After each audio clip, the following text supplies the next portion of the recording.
भाजपातील नेत्यांच्या कथित viral audio clip प्रकरणात मोठी कारवाई करत भाजपचे माजी प्रदेश महामंत्री विजय चौधरी यांना अखेर नंदुरबार स्थानिक गुन्हे शाखेच्या पथकाने ताब्यात घेतले आहे.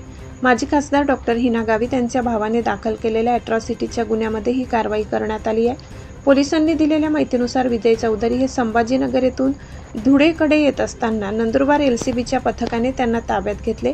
त्यांच्या विरोधात अॅट्रॉसिटी अंतर्गत गुन्हा दाखल होता. गुन्हा दाखल झाल्यानंतर फरार असलेले विजय चौधरी यांना अखेर अटक करण्यात आल्याने राजकीय वर्तुळात मोठी खळबळ उडाली आहे. भाजपातील मोठ्या नेत्यांच्या काही ऑडिओ क्लिप्स व्हायरल झाल्यानंतर हे प्रकरण चर्चेत आले होते. आज त्यांना नंदुरबार न्यायालयात हजर करण्यात आले असता न्यायालयाने विजय चौधरी यांना 4 दिवसांची पोलीस कस्टडी मंजूर केली.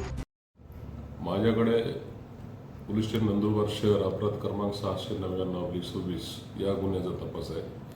सदर गुन्ह्यातील आरोपी विजय वसंतलाल चौधरी यांना PILCBने समक्ष माझ्या हजर केलं. त्यावरून मी सदर गुन्ह्यात या आरोपीस अटक करून सध्या लॉकअप केलं आहे. अधिक चौकशी करून पुढील तुम्हाला माहिती कळवण्यात येईल.